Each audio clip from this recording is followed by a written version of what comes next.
Hola, esto es divulgaciontotal.com a través de CosmicDT y en este video vamos a comentar los casos 6 y 7 del libro El destino de las almas, libro de el hipnoterapeuta Michael Newton.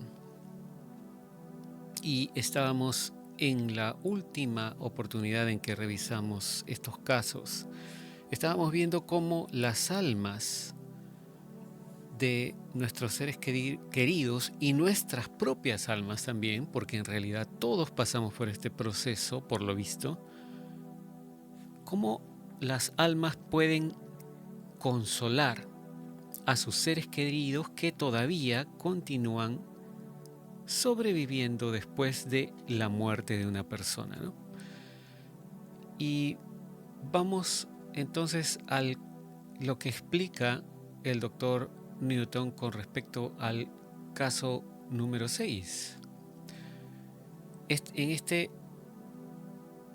episodio, en este caso número 6, el doctor Newton habla de un sujeto, como él les llama a las personas que fueron parte de su investigación, ¿no?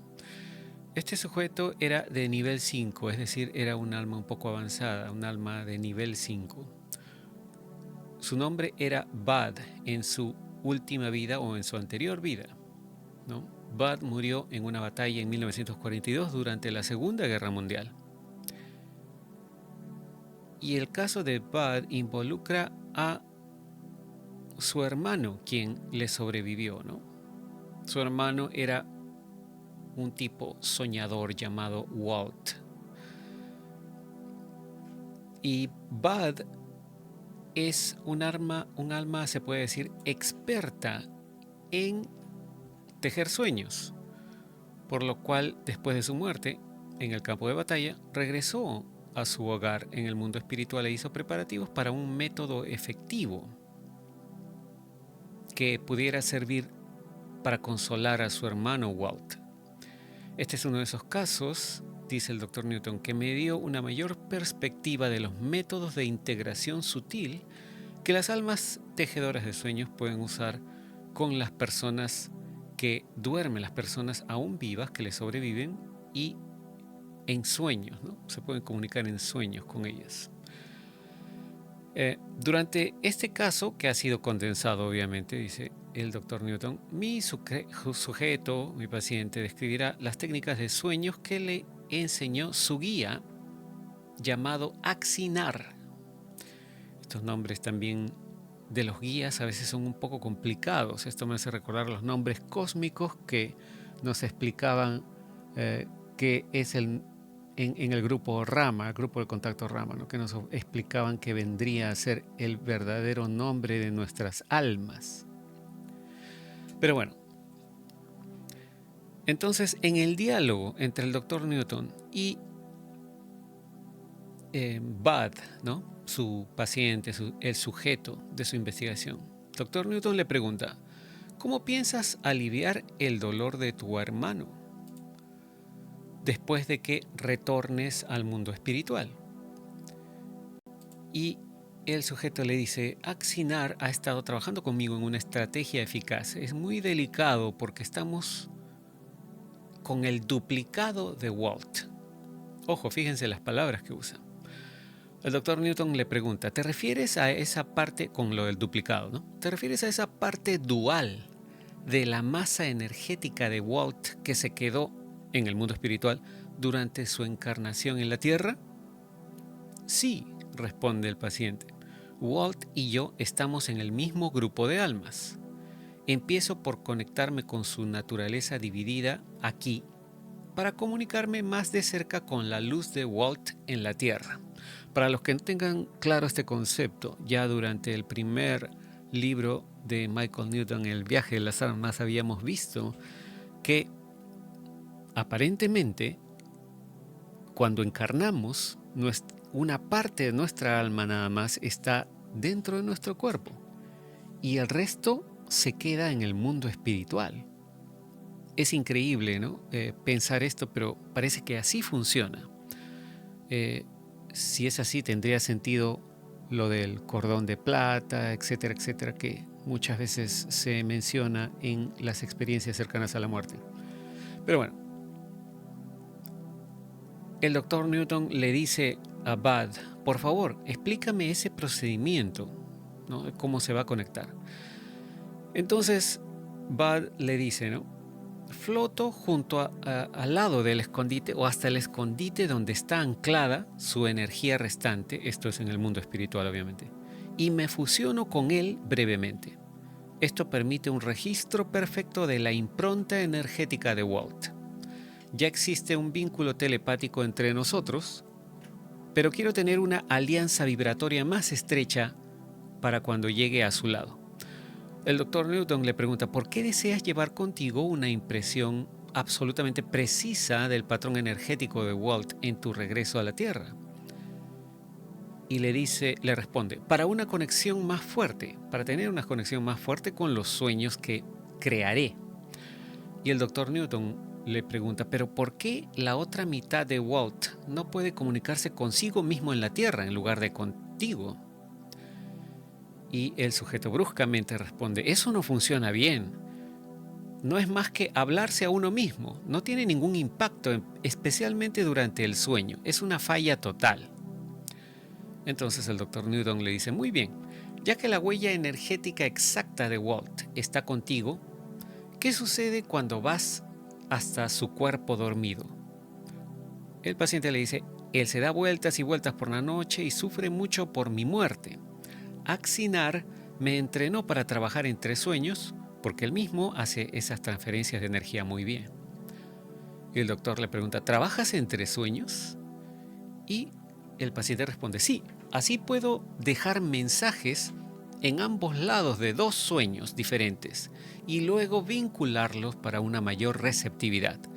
Debido a que tengo la impronta energética exacta de Walt, me deslizo en su mente con bastante facilidad para desplegar mi energía. Después de mi visita, un tercer sueño, respecto a los dos primeros, se desarrolla como una reacción retardada y Walt nos ve juntos nuevamente en un entorno extracorporal que él no reconocerá como el mundo espiritual. Pero la activación de estos recuerdos atractivos lo sostendrá. Aquí el doctor Newton hace una nota y dice, algunas culturas, como por ejemplo los místicos tibetanos, creen que sí pueden reconocer el mundo espiritual como un paraíso casi físico y como siendo además parte natural del sueño. Entonces el doctor Newton le pregunta, ¿cuáles fueron los sueños que creaste? Y el paciente responde, Walt era 3 años mayor que yo, pero jugábamos mucho juntos cuando éramos niños. Esto cambió cuando él tenía 13 años, no porque ya no fuéramos cercanos como hermanos, sino porque se encariñó con chicos de su misma edad y yo quedé excluido. Un día, Walt y sus amigos se columpiaban, dice, con una cuerda atada a la rama de un gran árbol que estaba muy alta. La rama estaba alta arriba de un estanque cerca de nuestra granja. Y yo estaba cerca al lugar mirando. Los otros chicos fueron primero y se enzarzaron en una pelea de agua cuando Walt se columpió demasiado alto y se golpeó la cabeza, con fuerza y contra otra rama, y casi se desmaya al caer al agua, dice. Ellos no lo vieron caer, los amigos, ¿no? Dice, but yo me zambullí en el estanque y sostuve su cabeza, gritando y pidiendo ayuda. Más tarde en la orilla, Walt me miró con expresión aturdida y me dijo, gracias por salvarme, amigo. Pensé que este acto permitiría que ingresara en su club, pero unas semanas después, Walt y sus amigos no me dejaron jugar un partido de fútbol con ellos y me sentí traicionado de que Walt no defendiera nuestra amistad. Durante el juego, la pelota cayó en unos arbustos y no pudieron localizarla. Esa tarde, T, otro de los niños, encontró su pelota y la escondió dentro de nuestro granero. Éramos niños pobres y esto arruinó su juego por un tiempo hasta que uno de los niños recibió otra pelota en su cumpleaños. El doctor le pregunta, ¿qué mensaje querías transmitirle a Walt? Y el paciente responde, era para demostrarle dos cosas. Quería que mi hermano me viera llorando y sosteniendo su cabeza sangrante en mi regazo, en la orilla del estanque, y que recordara lo que nos dijimos después de que lo salvé y dejó de ahogarse. El segundo sueño sobre el partido de... no era de fútbol, era de softball. El segundo sueño sobre el partido de softball terminó cuando agregué además una escena al sueño y lo llevé al granero, donde todavía estaba escondida la pelota. Le dije a Walt que lo perdonaba por cada desaire en nuestra vida juntos. Quiero que sepa que siempre estoy con él y que la devoción que tenemos el uno por el otro no puede morir. Él lo sabrá cuando regrese al viejo granero a buscar la pelota. Y el doctor Newton le pregunta, ¿Walt necesita soñar de nuevo con todo eso después de tu visita? Y riéndose responde, no es necesario, siempre y cuando recuerde la ubicación de la pelota después de despertarse. Walt sí recordó lo que yo había implantado, dice Bud. Volver a nuestro viejo granero y encontrar la pelota hizo que el mensaje cobrara sentido. Esto le dio a Walt cierta serenidad con respecto a mi muerte. Y luego el doctor agrega, el simbolismo de los sueños se mueve en muchos niveles de la mente, algunos de los cuales son abstractos, mientras que otros son emocionales. Y los sueños de este caso, que involucraban imágenes de experiencias, reforzaron recuerdos conmovedores de dos hermanos en un fragmento de tiempo registrado. La futura unificación fue imaginada para Walt en un tercer sueño, bastante tenue, de ambas almas felices juntas una vez más en el mundo espiritual. Me llevó bastante tiempo encontrar un sujeto o una persona avanzada que fuera aprendiz de un maestro de sueños. En el caso de este guía Axinar, parece apropiado otorgarle el título de número 1. Este Axinar es el guía del caso 6 que acabamos de describir, ¿no? Como sucede, dice el Dr. Newton, con cualquier técnica espiritual, algunas almas muestran más inclinación que otras a adquirir habilidades avanzadas. En este caso número 6, Bud no solo lo originó, dice, una secuencia de sueños en la mente de Walt, sino que luego se dedicó a la técnica más compleja de vincularlos a un tema central de amor y apoyo a su hermano.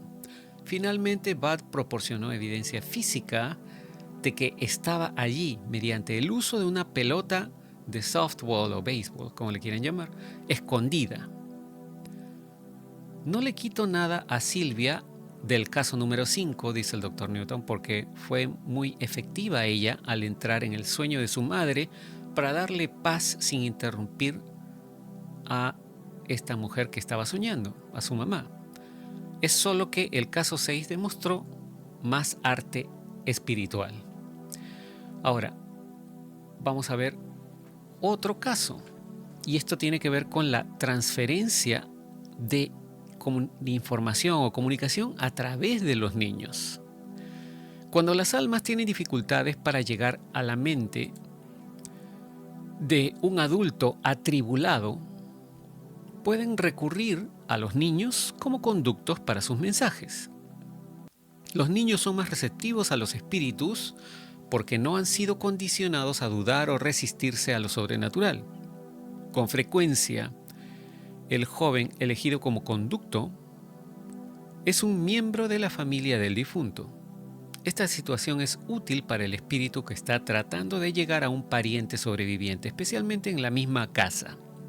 El siguiente caso es el de un hombre que murió de un ataque cardíaco en el patio trasero de su casa a los 42 años. Y esto es el caso número 7, ¿no? El doctor Newton empieza su diálogo preguntando: ¿qué haces para consolar a tu esposa en el momento de la muerte? Y el paciente responde: al principio trato de abrazar a Irene, en nombre de su esposa obviamente, con mi energía, pero aún no lo consigo. Aquí el doctor Newton hace una nota diciendo que este sujeto, esta alma, es de nivel 2. Continúa diciendo: puedo identificarme con su dolor, pero nada de lo que hago funciona. Estoy preocupado porque no quiero irme sin decir adiós. El doctor Newton le dice: relájate y avanza lentamente. Quiero que me expliques cómo resuelves ese dilema. Y la respuesta es: pronto me doy cuenta de que debería poder consolar un poco a Irene acercándome a ella a través de Sara, nuestra hija de 10 años. El doctor le pregunta: ¿por qué crees que Sara podría ser receptiva contigo? El paciente dice: mi hija y yo tenemos un vínculo especial. Ella también está muy triste por mi muerte, pero gran parte de eso está mezclado con miedo por lo que me sucedió tan repentinamente. Sara aún no lo comprende todo. Hay demasiados vecinos apiñados alrededor tratando de sostener a mi esposa. Nadie le presta mucha atención a Sara, sentada sola en nuestro dormitorio. Entonces el doctor Newton le pregunta: ¿consideras esto como una oportunidad? Sí, responde el paciente, lo considero de esa manera. Y de hecho, dice, Sara siente que todavía estoy vivo y por eso está más abierta a aceptar mis vibraciones mientras entro al dormitorio. El doctor le dice: bueno, ¿qué pasa después entre tú y tu hija? Y respirando profundamente, dice el paciente: lo tengo, ya lo tengo. Sara está sosteniendo un juego de agujas de tejer de su madre. Envío calor a través de ellas a sus manos y ella lo siente de inmediato. Luego las agujas las utilizo como un trampolín para llegar a su columna y a través de la columna a la base del cuello y trabajar alrededor de su barbilla, dice. En ese momento se detiene la explicación del paciente y se comienza a reír. El doctor Newton le pregunta: ¿qué te hace feliz? Y el paciente responde: Sara se ríe porque le hago cosquillas en la barbilla como lo hacía todas las noches antes de que se fuera a dormir. El doctor le pregunta: ¿y ahora qué haces? Luego el paciente responde: la multitud se está dispersando y se está yendo porque me han sacado a la calle y me han colocado en una ambulancia. Irene entra sola al dormitorio para prepararse para que llegue un vecino que la lleve al hospital. También quiere ver cómo está nuestra hija. Sara mira a mi esposa y le dice: mami, no tienes que irte. Papá está aquí conmigo. Lo sé porque puedo sentirlo haciéndome cosquillas en la barbilla. El doctor le pregunta: ¿y luego qué hace tu esposa? Y responde: Irene está llorosa, pero no llora tan fuerte como antes porque no quiere asustar a Sara. Así que abraza a nuestra hija. El doctor le pregunta: ¿Irene no quiere permitirse lo que ella cree que es la fantasía de Sara respecto a que tú estás con ella? Y el paciente responde: todavía no, pero ya estoy listo para Irene. Tan pronto como mi esposa sostiene a nuestra hija, salto a través del espacio entre ellas, enviando energía que fluye hacia las dos. Irene también me siente, aunque no tanto como Sara. Se sientan en la cama y se abrazan con los ojos cerrados durante un rato. Y durante ese momento los tres estamos solos. El doctor Newton luego le pregunta, ¿sientes que has logrado lo que te propusiste hacer en este día? Y el paciente responde, sí, es suficiente. Es hora de que me vaya y me alejo de ellas y salgo flotando de la casa. Luego estoy alto, muy alto, sobre el campo y soy absorbido por el cielo. Pronto me muevo hacia una luz brillante donde mi guía viene a recibirme. El doctor Newton luego continúa con su explicación y en esta parte habla del contacto en entornos familiares. Y dice, a juzgar por el último caso, puede parecer que una vez que el alma que se va ha tendido la mano y ha tocado a quienes se preocupan por ella, puede parecer que se va al mundo espiritual sin molestarse en volver a estar cerca de nosotros. Hay personas que no sienten la presencia de un alma inmediatamente después de la muerte, pero sí la sentirán en el futuro. Los sobrevivientes de las almas que han partido, que ya han llegado a la etapa de aceptación en su proceso de duelo, encontrarían consuelo al saber que sus seres queridos siguen velando por ellos. Sin embargo, hay quienes nunca perciben nada. Las almas no se dan por vencidas fácilmente. Otra forma en que los espíritus tocan a las personas es a través de entornos ambientales asociados con su memoria. Estos contactos son efectivos para las mentes que pueden estar cerradas a todas las demás formas de comunicación espiritual. En el próximo caso, el doctor Newton va a ilustrar ese método. Dice, mi sujeto, una mujer llamada Nancy, en su última vida, murió de un derrame cerebral repentino después de 38 años de matrimonio con Charles. Su esposo estaba atrapado entre las etapas de negación y enojo del duelo, y sus emociones estaban tan reprimidas que no podía aceptar la ayuda de sus amigos ni buscar asesoramiento profesional externo. Como ingeniero que era, su mente predominantemente analítica rechazó cualquier enfoque espiritual de su pérdida por considerarlo poco científico. El alma de Nancy había tratado de llegar a su esposo de varias maneras durante los meses posteriores al funeral. Su naturaleza estoica creó tal muro a su alrededor que Charles no había llorado realmente desde la muerte de su esposa. Para superar ese obstáculo, Nancy decidió que podía llegar a su mente interior a través de su sentido del olfato, conectándose con un entorno ambiental familiar para ambos. El uso de los órganos de los sentidos por parte de las almas complementa la comunicación con la mente subconsciente. Nancy decidió utilizar su jardín, específicamente un rosal que había en él, para llegar hasta Charles. Y esto lo veremos en el próximo video, en donde explicaremos el caso de Nancy y Charles. Muchas gracias por su atención. Nos comunicaremos en el próximo. Será hasta entonces. Cambio y fuera.